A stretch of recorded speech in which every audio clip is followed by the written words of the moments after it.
So I want to also thank the organizers and the journal and Jianping for the invitation to give this talk in this webinar of clusters, crystals, supercrystals, and aggregation of nanomaterials. So I'm in Finland, and we are in the turn of going from fall to real winter. So our campus is around this nice lake, and it looks quite different in the summertime and in the winter time. So the lake is starting to freeze in the next week or two. So our group, about 10 people, so we are broadly interested in modeling and understanding from a theoretical and computational point of view the science of nanoparticles and particularly the nanoclusters. So just for the purpose of this talk, there was already some discussion in the morning, what is a particle, what is a cluster. So if we know the structure from experiments, or if we can make an atomistic model, and it can be run in our supercomputers to atomic precision, that kind of a small nanosystem is a cluster. So to me, the cluster means that you really know the atomic and electronic structure, or you can calculate it, you can measure it, and then you can think about the properties and how to modify the properties for your applications. So currently, we are working on many things in a broad view, but for instance, these 4 questions that are there at the center of the slide, we are not only talking and researching metal nanoclusters, we are also looking at the formation of aerosol particles from inorganic organic molecules in the atmosphere, doing some quantum chemical and machine learning approach to that. We are also broadly interested how metal nanoclusters can work as catalysts, not only thermally, but also in electrocatalysis. Professor Tsukuda mentioned something about the catalysis this morning. And then we are a lot of interested in the recent days how these clusters could be used in a biological environment, and how do their properties have to be modified, how stable they are, what happens to the cluster surface in a real biological environment, because this is very important to understand. For instance, to understand how these clusters might be designed to be effective nano carriers for drugs. So I will tap some of these questions today, but not of course all of them. So as I said already, to me, if you look at the center here, anything that we know in atomic precision, and there are already many systems, thanks to my colleagues who already talked this morning and many others, top experimentalists in the world who are making these systems and crystallizing them and giving the atomistic information for the theory people to think about. Depending on how you count, there are at least about 200 of these distinct crystal structures already reported here. I have a student in the group who tries to actually build a group internal database of all these known structures. And I think he has already more than 200 items in the database. We actually wish to publish this database for public use of the community in the next months when the student graduates. So I hope it is some service to the community as well. But what we have been modeling and have been interested in are like these 4 corners of the central figure. So of course, clusters, metal nano systems can be used, and I studied a lot in the purpose of making new kind of energy materials or hydrogen storage catalysts, photocatalysts, electrical catalysts, and also thermic catalysts. We have many papers on that area, but maybe I mentioned here the recent one that we worked on with my good colleague, Professor Nanfeng Sheng in Xiamen, to show really correlating atomistic simulations to accurate experiments to get the atomistic overview how this little copper-25 cluster with thiolates can actually be a catalyst to catalyze the ketone to alcohol in mild conditions. With the same group, we had a recent paper on how to understand how to model these linked polymeric clusters as a new type of one-dimensional semiconducting materials. We already many years ago used here in Jyväskylä the idea of using the small gold clusters as very precise markers for electron microscopy of viruses. So here On the left, we have a model of the virus, of a certain enterovirus, which has a radius or diameter of about 35 nanometers for the protein capsid. And here we have an image taken in endovascular by an ordinary electron microscope of this cluster when it is bound by tens of gold 102 clusters, which is a very famous cluster in this field. As was mentioned this morning, crystallized first by Roger Kornberg in 2007. So you can use this because the high electron density of the gold metal shows up a good contrast in the virus electron microscopy. And modeling the structure then with computers, you can actually draw some conclusions about the virus structure and even on the shape of the virus, individual virus on the EM grid. So you can try to learn about the capsid structure. This example is not from our work, but again, it's from Asuber-Kornberg group, a recent paper where they actually were able to monitor a living human fat cell, how a certain growth factor, a protein, moves inside the cell. And the tracking is again there done by observing in cryo-EM these in biological conditions and low dose EM. These pairs of gold clusters are then using as markers to track how the large protein moves. This example here is from our recent work in endovascular collaboration with physical chemist, organic chemist, and biologist. We had an idea to introduce again the gold 102 and modified clusters based on that platform inside cells, and to have the first results how they can work at least as a qualitative pH sensor inside the endosomes, which are known to become a low pH systems in time. And you can detect the low pH by fluorescence from the modified organic surface of the clusters. And I'm going to talk a little bit about this ongoing work on the nanodrug carriers later in the talk as well. So being a modeling person, or this talk is about modeling and challenges for computations, I want to just remind everybody that in general there are many length scales and many time scales that we should ideally control when we try to understand the physics and chemistry and biological properties of small nanosystems, whether they are metallic or not. Of course, the most numerically accurate, but also most numerically heavy, is to go to the really high-level quantum chemical wave function correlated methods. You can do a few useful things there for sure, but you're limited to really, let's say, systems of a few metal atoms, not too many valence electrons.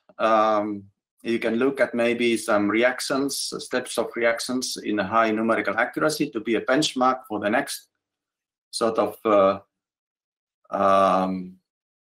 toolbox of very variable research methods, which are called the density functional theory. So there, of course, the electron density is the main variable, when in the wave function method is the electron wave function.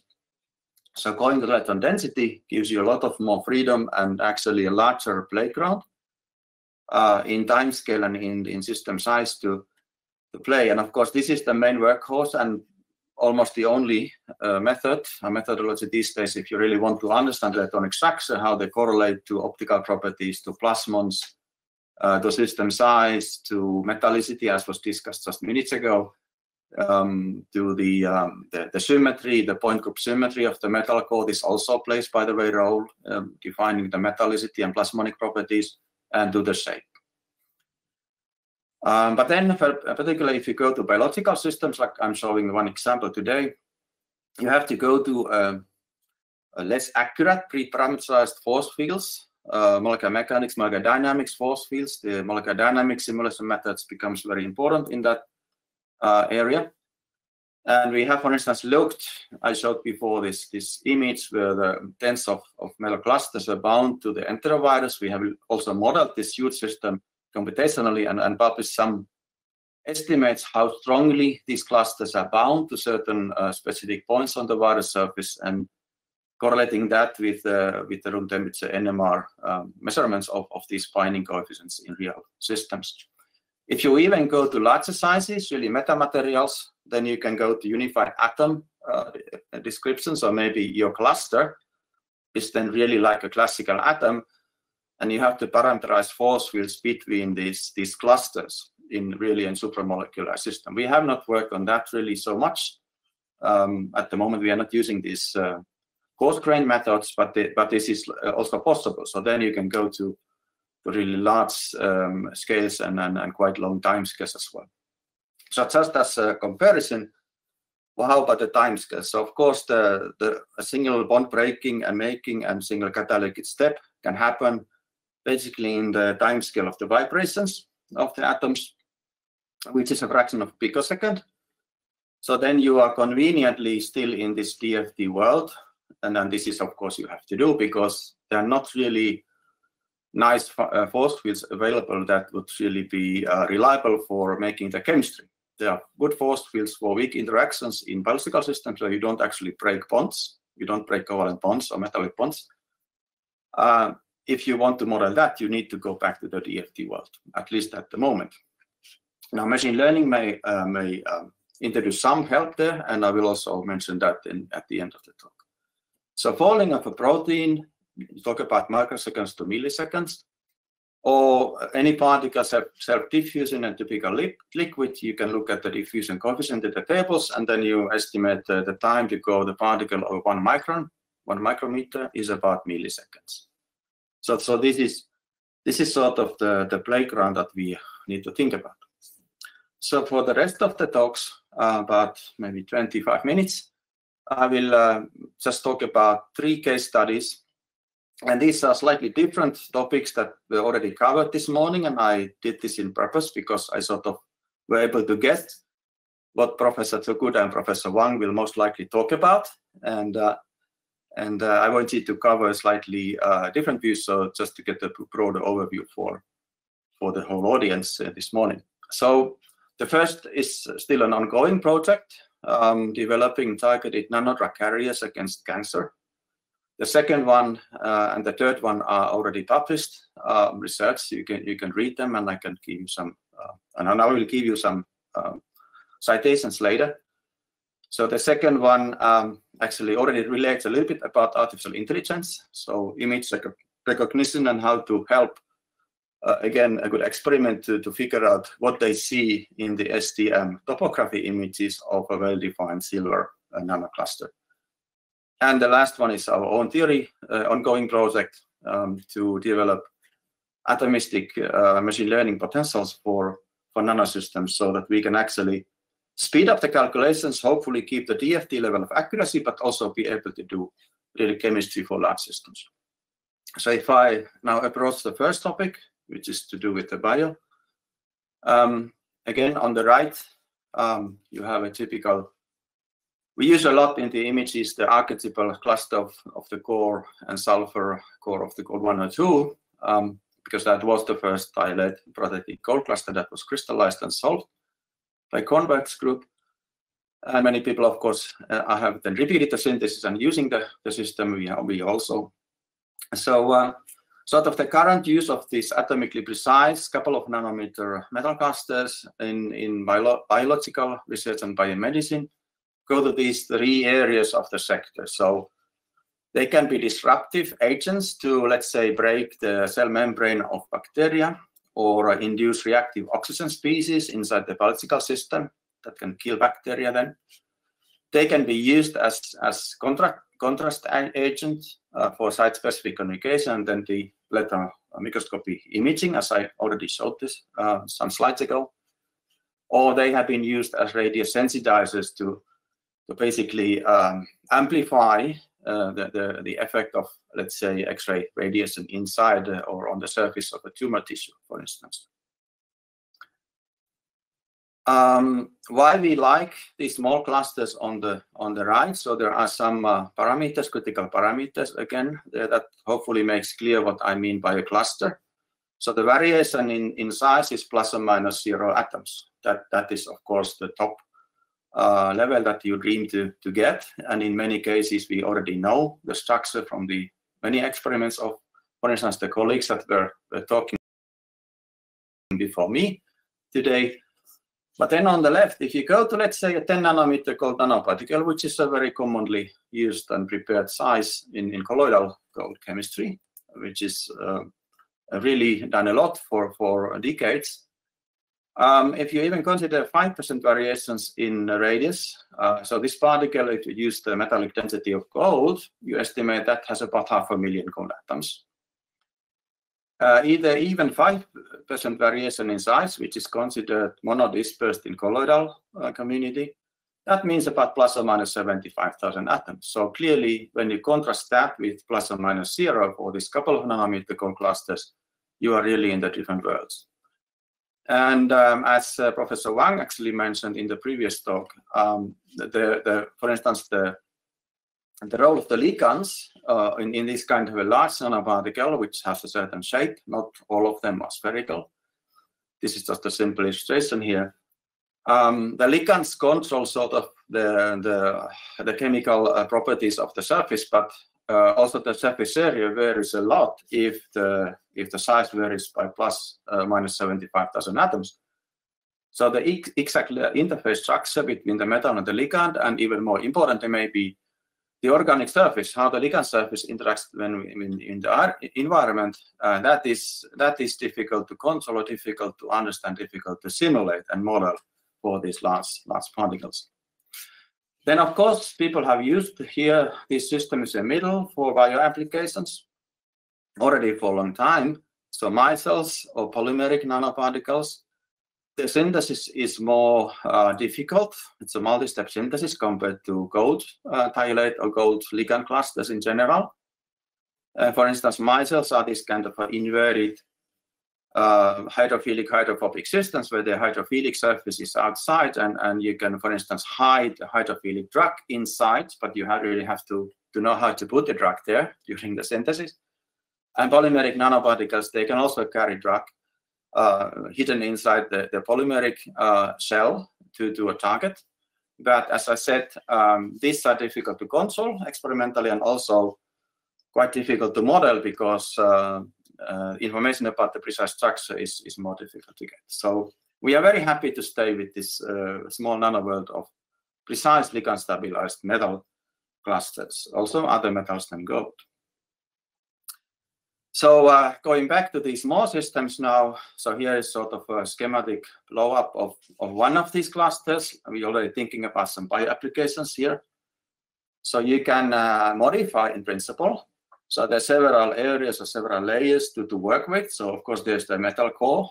There is the metal ligand interface, which already in the case of gold and thiolates and also gold and alkanols, as was shown before, has this kind of an oligomeric ligand gold units. And then you have the organic surface. That is, of course, the ligand buyer interface. And then whatever you have around in the biofluid is the biological environment that this cluster has to live in. And you have to understand actually the system, the properties of the whole system in this kind of a complicated environment to understand and control their applications for bio. So here, again, sort of the same idea, but now in more detail.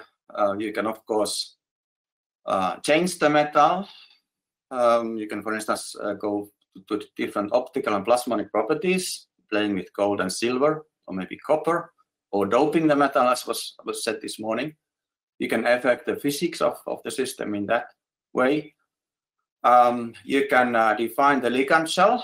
You can do ligand exchange reactions to increase the functionality of the ligand cell. For instance, you can put these drugs there if you are designing a drug carrier by ligand exchange reactions, which are quite well known, at least for gold and thiolates. And then you have the bio-nano interface. You really have to consider also in the simulation what happens here when, for instance, you want to target a certain protein, let's say on the surface of a tumor cell. So this is the case one. So this is the ongoing project of my postdoc, Franziska Matus.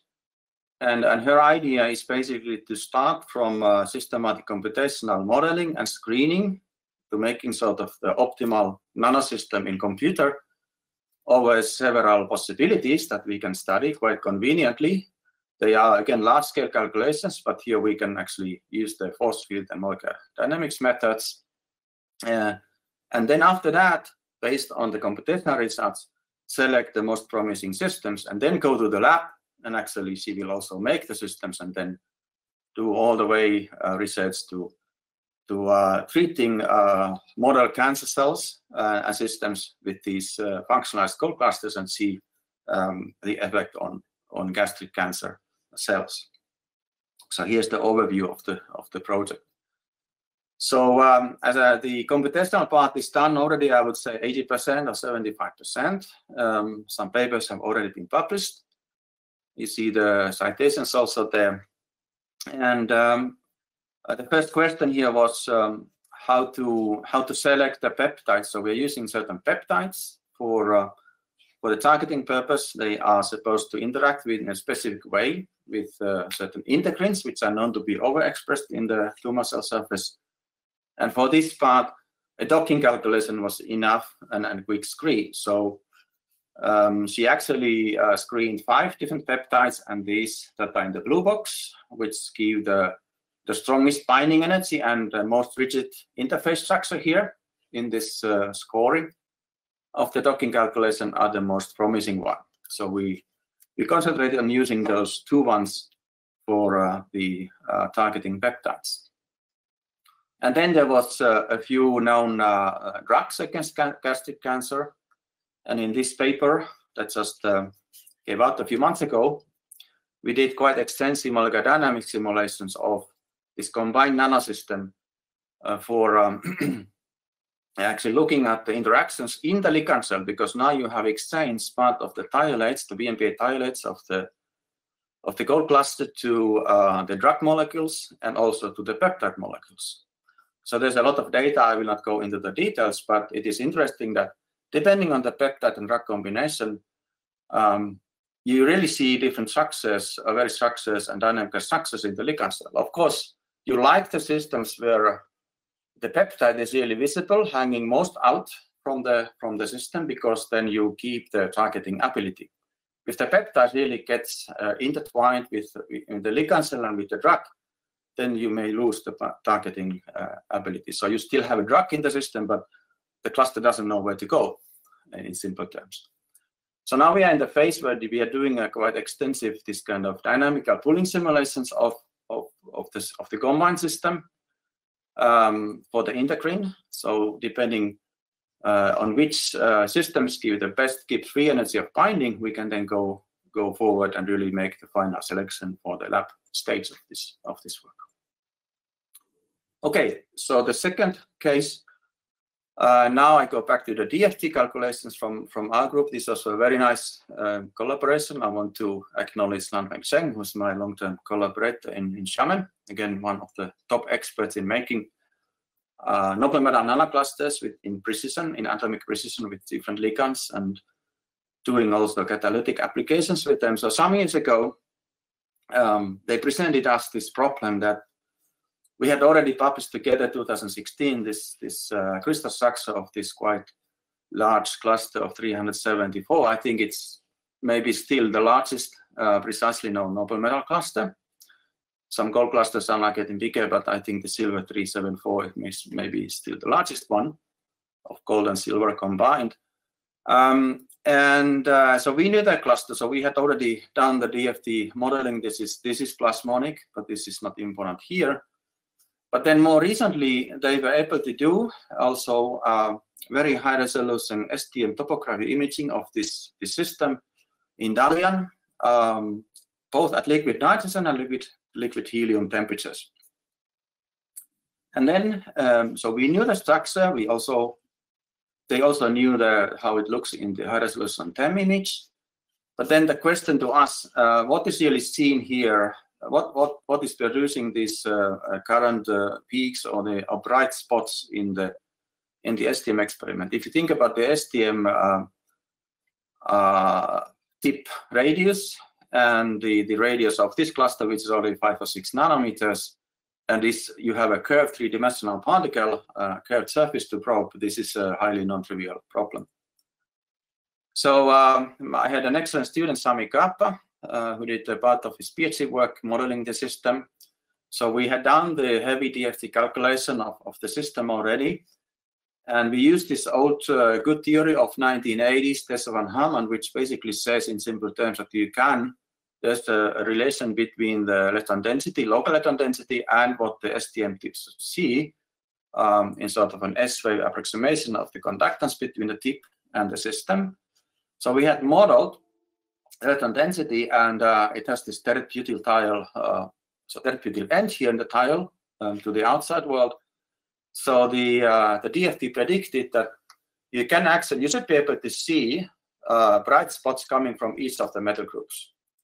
So the DFT predicted that actually in this case you might be able to see a submolecular resolution in STM of this nanoparticle, which was quite exciting and quite rare.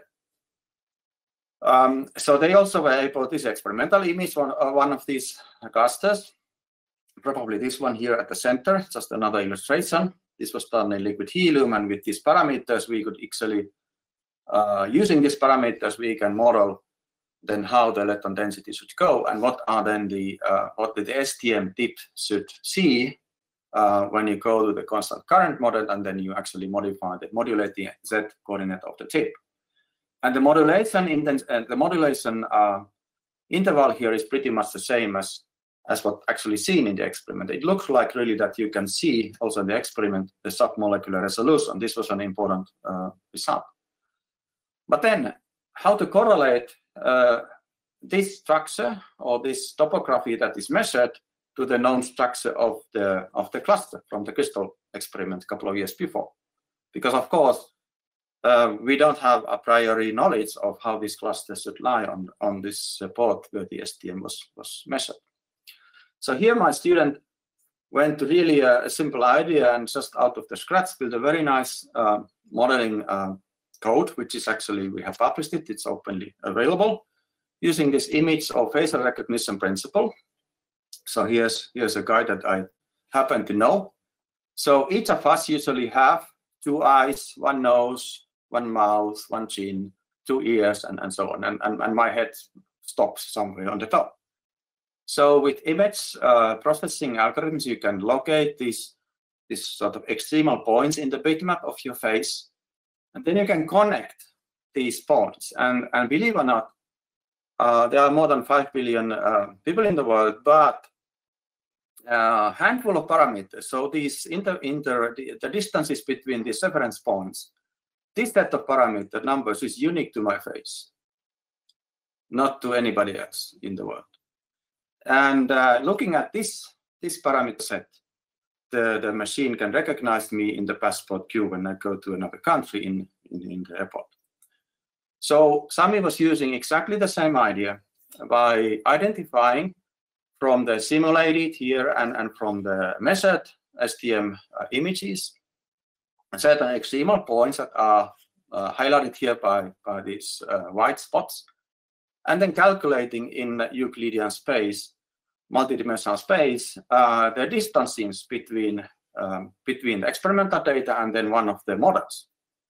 And since we did not know how the individual cluster is rotated on the surface, Sami actually calculated more than 1,600 points on the full sphere of the space angle around the cluster and projected this density to each of these 1,600 some directions.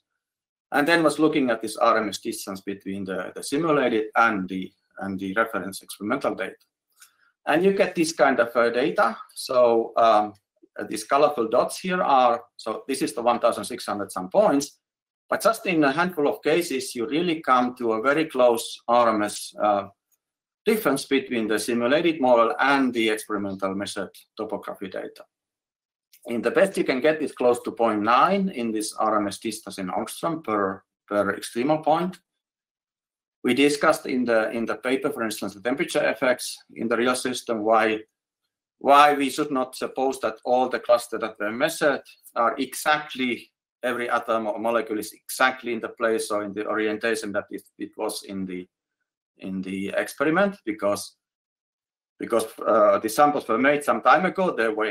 They were handled from Xiamen to Dalian, and time passed, weeks, maybe months, and they were treated at different temperatures. So we cannot assume that all the ligands, for instance, are exactly in the same orientation in the STM experiment as they are in the crystal. But the crystal was the reference data for us. So actually getting less than 1 angstrom deviation per extremum point, we consider this quite good. So as I said, the image recognition code is published openly with this paper as well. So now I go to the last case. I hope I still have a few minutes to finish.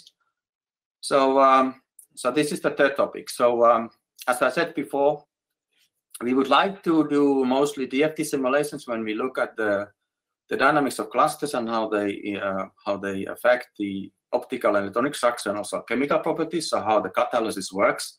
You need a good theory method to simulate making and breaking of bonds at the cluster surface. And DFT is the only workhorse at the moment, but unfortunately, it's quite computationally demanding in many cases. For instance, if you run long 20 or 30 or 40, 50 picosecond simulations trying to see what happens at a certain temperature.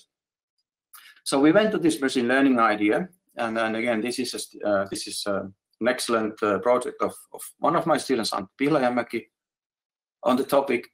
And luckily, we actually had published a few years ago in this paper in LPGD, these two isomer dynamics of the known crystallographically known isomers of Col38 and by Jin group many years ago. So we have the prolate and oblate ones. We call them T and Q. And we went in vacuum simulations with DFT-MD to quite high temperatures and quite long simulations and collected a lot of data how the cluster finally actually breaks and fragments and sends off these rings, which are important, well, interesting quantities by themselves at higher temperatures. So we had a lot of data to teach the model to estimate the correlation of the atomic structure at that point, and then the total energy of the system that it should give.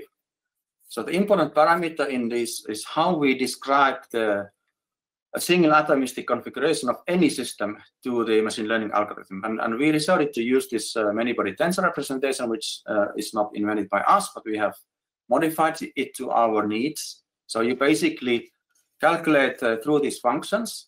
You can illustrate them also in one of R space between the atoms. You go through all the chemical element pairs in your system. So we use as a model the Col38 with the 24 simple metal thiolates. And then you make the matrix of, in this case, 1,600 points. And this information, you can recalculate for every structure. And this information, you basically need to correlate with the energy that the DFT-based MD method was giving at that particular set of descriptors. Here, again, I have enjoyed now a few years of really nice collaboration with Professor Tommi Kärkkäinen in our university, who is on the other side of this lake that I showed in the beginning. He's a computer science expert and really is developing machine learning methods. So again, I don't have time to go into the details of the machine learning method itself, but I think on the purpose of the talk, it's enough to tell you that we correlate. It's a multidimensional regression between the NVDR, so the descriptor of each structure, so basically this 1,600 data points, and one scalar number, so the energy of the whole system. You can do it in two ways. One is even more effective than the other, so this EMLM is most effective at the moment. And we train the model by feeding in thousands or tens of thousands of data points from the NP simulations to the model. We calculate the descriptors. And then we resort to go to Monte Carlo applications. So we like to predict the Monte Carlo energy of a configuration of our system based on the trained model, calculate the energy, and then perform the dynamics by the Monte Carlo idea, which is again widely known, and I don't have to explain it. So you have to usually do a couple of iterations here to increase the model reliability, and here are some tests. You can also do additional MD simulations to increase the reliability of the model. And here are some examples here for these two isomers. With these two machine learning models, you can get to a fraction of a percent, less than 0.5% variation in total energy,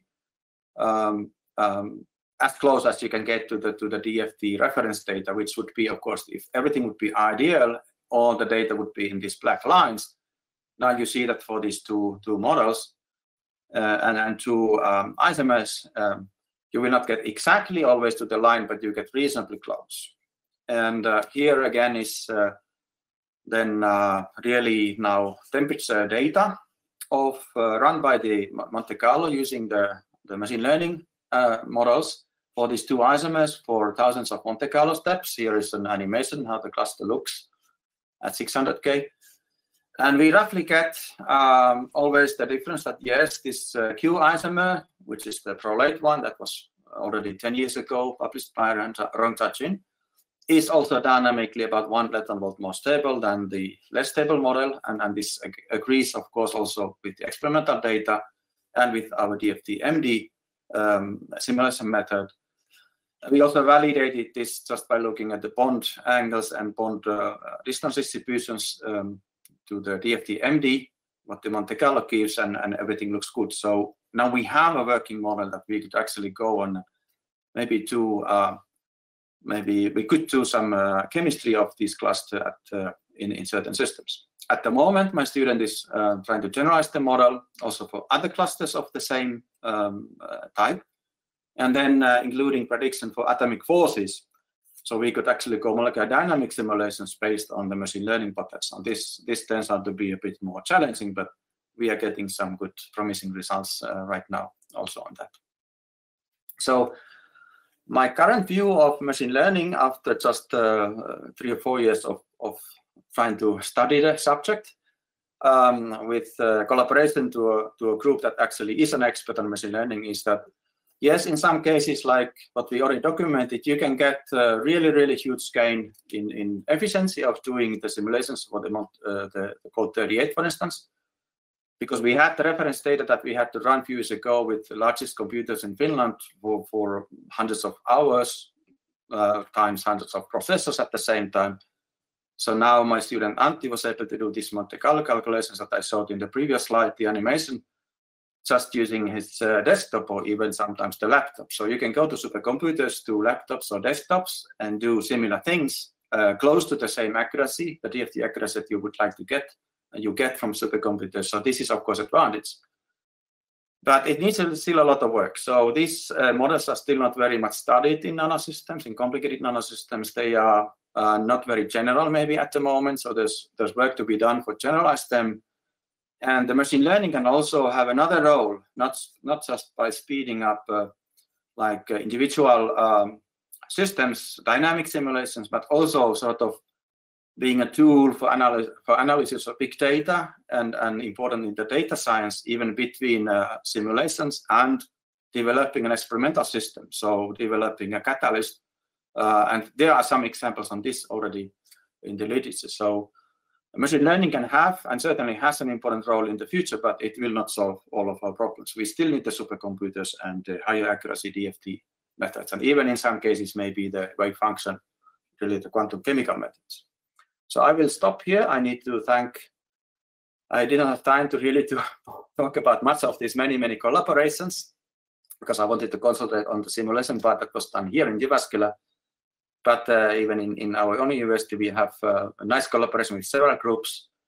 And of course, over the past years, many years, my group has been lucky to really be able to collaborate some of the top names internationally on the cluster science of metal clusters, and particularly ligand stabilized metal clusters. And with this, I want to thank you also for your patience. So thank you very much.